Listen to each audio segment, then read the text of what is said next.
Well, hello and welcome to another episode of More Perfect Marketing. It's David Baer here. Today we're going to be talking about the idea of customers and how central they are to your marketing, to your business. In fact, today's guest, right at the top of her business's website, it says, "We help you sell the way your customers want to buy."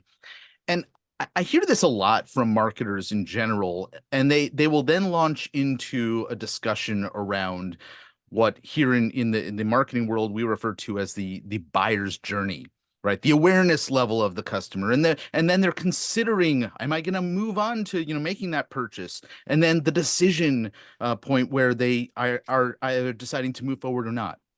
And I think as you listen to today's conversation, at least this is what I'm hoping is going to happen, you're going to discover that there's actually a lot more to what customers have to tell us and what customers and prospective customers think about and how they behave than that simple, outline of those three steps actually might lead us to believe. And to guide us through this conversation is somebody who knows this well because she's been analyzing this for many years and has had lots of conversations with customers from her various clients. And that's Kristin Zhivago, who is joining me from Rhode Island. Kristin, welcome. Hi, nice to be here. Thanks. Indeed. So I want to dive into this discussion of, what customers can tell us. But before we do, I want to kind of understand what got you to focus on this as opposed to all of the other things that as marketers we have the opportunity to focus on. Yeah, I had a high-tech agency in Silicon Valley with my husband many years ago. And then the Mac came out and I said, he was our graphics guy. And I said, look, why don't you retire and go experiment? He made things. He was an inventor and an artist, an engineer and an artist. So he was happy for a long time after that. And I reinvented myself. I called myself a revenue coach, which basically is I teach CEOs and entrepreneurs how to make more money by understanding what their customers want to buy from them and how they want to buy it. And then I started this agency in 2017, our digital agency, Zhivago Partners, because I could see a lot of established companies who had good products, good people, but they were like deer in the headlights when it came to digital marketing. And having been in tech and digital marketing, I thought, okay, got to help these people. So we've been doing that ever since. The thing that got me through all of those career shifts was that every time I started to work with a client, I would ask them as part of the onboarding process, I would ask them what they thought was important to their customers. And they would give me a list, basically. And then I would go interview their customers. And the list was different. And I thought, okay, we got a problem here. There's a gap.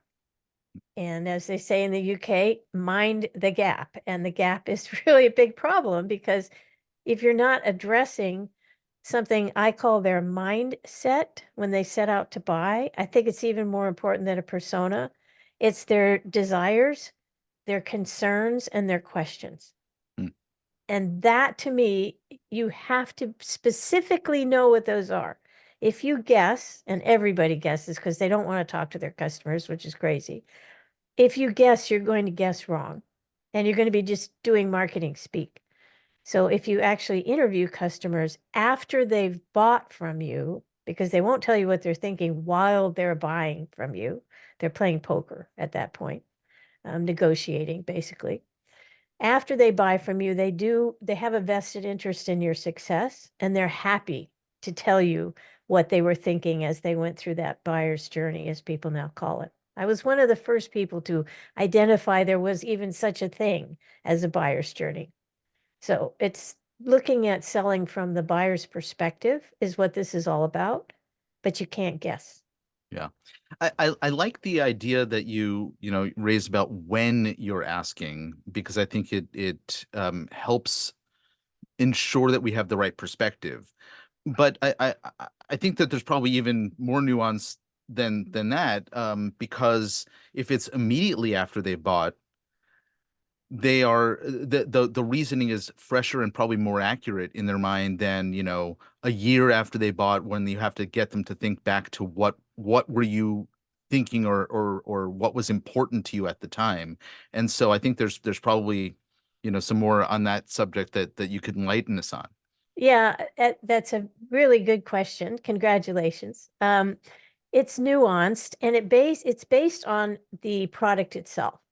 So there, in my book, Roadmap to Revenue, I talk about the 4 types of products and services in the world based on the amount of scrutiny that the customer applies to the purchase. So there's light scrutiny, medium scrutiny, heavy and intense scrutiny products and services. Light scrutiny is see it, buy it. Just ask a few questions. Nobody else is involved. It's the candy bar at the checkout Yeah, counter. impulse buy. Okay. hmm Exactly. hmm And low price, all of that. Medium scrutiny is something like clothing, let's say on the B2C side, where usually there's not another person involved. You only have a few questions, more so than you did on the impulse purchase, and it costs a bit more, of course. And then heavy scrutiny is again on the consumer side, it's cars and houses. There's a salesperson involved. There's lots and lots of questions and concerns. Somebody else is often involved, a spouse or whatever. And then intense is all of that, plus you get married. It's a long time service engagement or a Boeing aircraft or, a big project.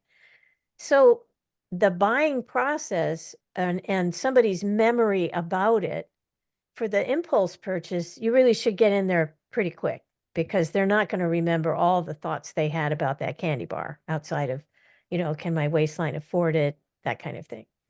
But the more medium and heavy scrutiny products, which a lot of the tech products fall into, um, you can wait as you have to wait until they've had time to experience the product or the service. And you'll know yourself about how long that would be. And those are the ones that you target. I've also heard, and I'm curious if you do this, some discussion, mostly in the copywriting world, of interviewing people who don't end up becoming customers and the insights that you can get from them as well. Yeah, I interestingly though, because I've done both. And what I found is that the people who buy from you oftentimes almost don't buy from you because there are some things that the salesperson said or that they were worried about and they decided to buy from you anyway because it wasn't that big of a deal, whatever it is they were worried about, and they figured out a way around it or something. So the other thing you find out is that the people who buy from you, after they buy from you, they know more about your company and they know your strengths and weaknesses, like how easy is it to get service and how friendly were you when they called and those after buying experiences. And by the way, one thing that marketers never talk about is what's going to happen to me after I buy. I don't know why we don't talk about it, but it's actually a better way to sell because you're putting the person in the driver's seat and you say, here's what's going to happen, once we take on your account or Yeah. you start using this thing. Here's what you're going to discover. And that's a big concern for people. It's never addressed in the hmm marketing copy. Well, I would say yes in the majority of places that as consumers and business buyers, we might see. I'd say that there's probably in the direct response, world where there's the long form sales letters, there's a lot of future pacing and so there's the painting the picture of what the future looks like, but you don't see that in most marketing, and I think that point is well taken. We're talking about interviewing customers, and I want to make it clear: you are not running a market research firm. You're doing something very different, but you're utilizing something that more businesses and more marketers should utilize in their preparation for and maybe adjustment of existing marketing. And I wonder if you can sort of talk a little bit about how you put this into practice in the bigger picture of the work that you're doing. Yeah, I call these research projects a reality check. I'm always working with top management and I want them to get the customer in their head because they don't have the customer in their head. I got news for you. They don't. as a general rule. I mean, Lou Gerstner at IBM spent 40% of his time visiting customers, and he had been a customer of IBM. And I worked for IBM before, during, and after Lou Gerstner. And I can tell you that it was quite um, uh, an interesting experience how much of his consumer-centric thinking actually got into that organization of 350,000 people, which is what they were when I was there. Um, and it made a difference. I mean, you really could see that they were putting the customer first. Um, the the method that I spell out in my book, and I do this, I introduce the whole idea of becoming a buyer-centric seller in the first two chapters. But in chapter 3, I say, here's how you get people on the phone. Here's how you interview them. And this is a simple process, and the marketers should do that themselves. If we're talking to marketers or agencies, they need to know enough about the product to have a conversation, or the product or service, with the person. They can't sell at any time during the interview, or they're going to lose that person. They're just going to get bored and drop off. Um, they need to listen intently. They need to record the conversation. And I just tell people at the beginning, I have to record this because I can't type as fast as you can talk, Mhm. and I want to get every word. But I'm going to anonymize your comments. I'm going to say, here's what everybody said in answer to this question. Here's this person, this person, this person. The beauty of that is that when the management gets the report, they see the similarity in the answers. I mean, people will actually say the same phrase. In 5 or 7 people will say the same phrase to describe the strength or the weakness of the company.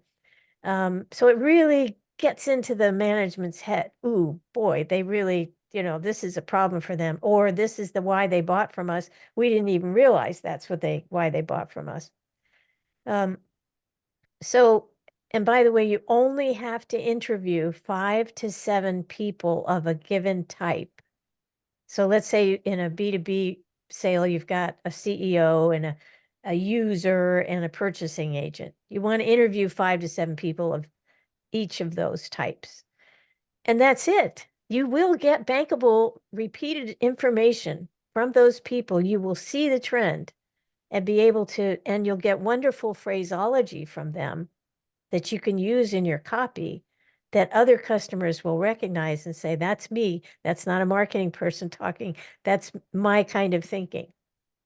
I want you to speak more about that. So you're looking for in these conversations desires, concerns, and questions, you said. Yeah. And as you're collecting that, where do you practically apply that? And I obviously you talked about the different levels of scrutiny, and there's going to be different types of marketing for those different uh, things that you're buying. And I guess there's a different weight to all of these things in terms of use of or deployment of what you discover as well. So I know it's probably a 2 hour PowerPoint to answer the question I've just No, I asked, can do it. but I That's wonder all if you right. can help sort of summarize it. The thing that's interesting about this method, the more I did it, the more I realized, and by the way, I've done this for hundreds of companies and I've interviewed thousands of customers. Okay. So I've really gotten a full range over the years. And what was interesting is how different each company is, even companies in the same market. So someone might buy from you for a very specific reason, something that you've done with your product or service that just is exactly what they need. And they're really happy that you're emphasizing that because that's their main concern or whatever. And each company has a different type of management. The CEO is going to determine how the company makes decisions and what they care about, and what their background is, which then compels the company to behave a certain way if they have an engineering background or a finance background. So each company is different. And that's why one size fits all marketing doesn't Mm. actually work. It doesn't work. All of us as buyers know when they think they know who we are, but they don't. Mhm. We do. We just see it right away. And we also know if the copy was generated mechanically, so to speak. Um, so we know that, and yet as sellers, we think we can get away with it. Yeah. And we're wrong. We can't. So it is individual to every single company. You bring this up, and I immediately thought of one of the stories that I tell a lot. Probably I've recorded it on this podcast a dozen times already, and that's the idea of differentiation through unexpected discovery. Hmm. And I will often tell the story of Claude Hopkins and Schlitz beer and the types of things that you can uncover in talking to customers may reveal to a business something that they didn't choose to position around, didn't choose to differentiate themselves with, but have now a new opportunity. I wonder, do you see that much? All the And time. how do you leverage that? Sometimes it's a little difficult, I imagine, to convince a client to maybe change things, but Well, you know there, better than I do. there's two things. One is thirsty horses. So, I have a client who is the true thirsty horse, and I'll explain what that is. So he had a mentor who said, you can lead a horse to water, but you can't make him drink. And he was like, yeah, fine, whatever. And then the mentor looked at him and said, that's why I always look for thirsty horses. Okay. I'm always looking for thirsty horses. Number one, the CEO has to be willing to change. He or she has to be already open to the idea that they might learn something from their customers. And you can always tell when you give them, I have a rule, I don't work with jerks, and they're the ones that don't want to learn anything from customers. So I have a little jerk test, and if they pass it, I take them on as a client. If they don't, I back off. So aside from their personality trait or flaw of being a jerk, how else do you identify this person is open to change? Is there like a discussion No, that I think you can tell. I mean, Mhm. I'm sort of a marketing psychologist, all right, or business psychologist. It's not like I haven't seen all the behaviors. I just wrote an article we're publishing next week on my blog about the 10 terrible, toxic, company killing traits of bad bad managers. Um, By the way, I love the double alliteration in there. That's nice. it's actually triple. It's like terrible, toxic trait. Um, the guy or the female, whoever it is at the top or whatever their pronouns are, they have to be the kind of person who's just open. They're not roughshotting over other people. You can tell when they're talking among their group how they respect their employees and the people who work for them. And if they don't respect their employees, they don't respect their customers. If it's just, it goes together. I'm writing a new book about that, and how companies have kind of lost the thread. They really Mm, don't understand the connection between making more sales, increasing their revenue, and happy employees, and happy customers, of right. course, and good systems and processes and all that. But this is something it's inbred in the person. They either have a desire to help and make things better, and they're humble enough to say, okay, you're right, I stand corrected. One of my team members says that all the time, I stand corrected, this is the right way to go. They have to be open to it. If they're not going to even want to work with me. I'm that's what I'm all about, is selling the way your customers want to buy. And if you're not into that concept, then you're not going to succeed. It's pure and simple. I guess when you're approaching the new relationship around the idea of selling the way your customers want to buy, there's the likelihood that there's going to be a change that may have to happen. So I interrupted you in the middle of your answer there. You were starting to sort of talk about what it might look like when you make a discovery to then implement a change or build on what you learn. So, in addition to the conversation report, which has the transcriptions of the conversations and all the answers that people gave, I also present them with what I call a summary and recommendations report. I pretty much summarize and bulletize the comments that we got from everybody. So it's really bubbled up. So you can really see the high level aspects of it. That's the strategy. I know you're into strategy and Yep. implementation. That's the strategy. And then we have a recommendation section that says, okay, these are your basic problems, your company name or the way you approach people, or here's your main theme or what they bought your product for, and you're not even addressing that for in any of your marketing. It's all kinds of things. It could be product related, it could be process related.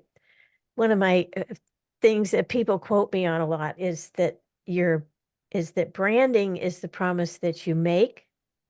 Your brand is the promise that you keep. Hmm. And you've got 5 basic tools for keeping your promise: your products and services, your people, your processes, your policies, and your passion. If they don't have passion, it's not going to work. Um, what I found being a revenue coach for so many years is that most companies, when they fail, assuming they have a nice person at the top, most companies fail because they don't have good processes. So the employees are frustrated and the customers are frustrated. And that's what makes them not great. I mean, the reason Jeff Bezos is as rich as he is because he built an infrastructure into which he put books, and then he could put, shower accessories or Hmm. whatever he wanted. But he started with the infrastructure. And I noticed that when he first came out, I was in Silicon Valley and I thought, this is the first tech company I've ever seen that didn't start with a product or a service and this idea, this inventor's idea. It was the infrastructure. And boy, as he showed how to Yeah. leverage that. And surprisingly, not many businesses have taken that cue and actually, copied it. And we still have a lot of the same bad habits I uh, agree. in our space in marketing, but certainly in business model. Yeah, I am regularly referring new business owners all the time to this guy named Michael Gerber who wrote a book years and years and years ago about what you're talking about, right? Building yeah, systems and yeah, teach the people how to work the system. yeah. And they should be good systems. They should be intuitive and quick and not double entry and not frustrating. Just get your work done. I mean, the first person I hired when I started this company was an infrastructure manager. I knew we were going to run our business on the cloud, no question. Mm, So I needed an app whisperer to go out there and figure out, which apps are going to be better. For project management, we ended up with something called Avaza, which is not a very well-known program. But you can go from estimating to project to invoicing with just a click of a button all the mhm, way through. It's so cool. And the project management tools are exactly what you need. So it makes a big difference to the happiness of employees and the longevity of employees and to customers, to mhm. clients. You talked about this cloud sort of foundation, and it reminds me that as I was, learning a little bit about your background, um, you actually started a business um, called Cloud Potential. Oh, And I'm curious, sort of yeah. what brought you from the management consulting, planning stuff, revenue coach role that you were playing into this sort of world of cloud-based stuff, and then ultimately to building the business that you have now. Well, I was always in tech. I mean, I started out, honestly, as far as I know, I was the first woman to sell machine shop tools in the United States when I was 17. And I was so humiliated because they just gave me a catalog, said, wear your mini skirt, this is way back, and you'll be fine. And I could not tell the foreman of one particular shop. He said, okay, honey, well, then tell me how your drill bit's better than the one I'm using now. And I couldn't. So I went out to my old 51 Chevy and I said to myself, I'm going to learn everything I can about selling and tech. And I've Mhm, been doing that ever since. So that's kind of what started me on this thing. So in 2014, before I started this company, I partnered with one of my clients. And both of us wanted to start a cloud-based company. We wanted the whole cloud. And he ended up going and starting a business to teach people how to make websites and, sort of an educational group. I think they Mhm. call it the CloudWise Academy or something. But we parted company in 2017. We were just going in different directions.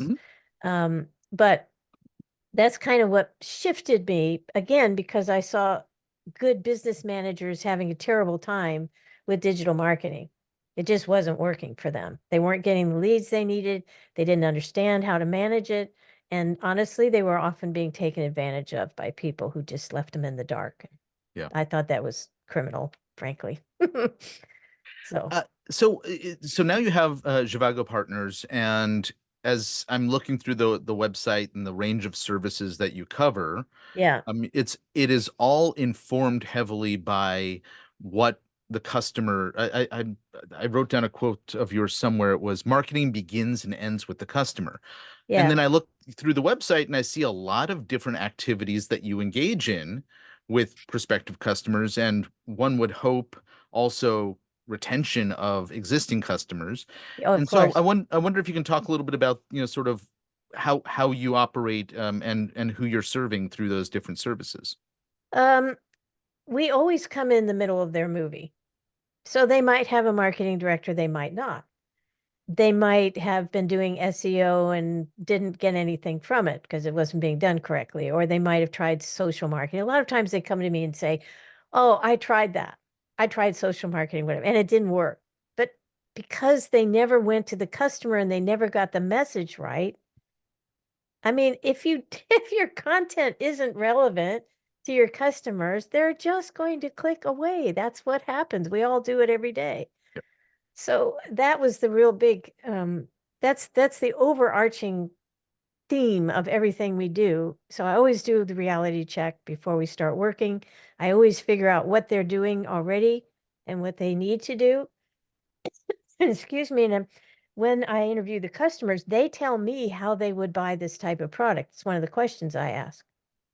What's your typical buying process? If you were typing into search engine and we're looking for this again, what would you type in? You know, so I learn what they need, and then we build the program for that. So, okay, so I, I'm curious, as you say, this is the question I asked them, and then they tell me how they do that.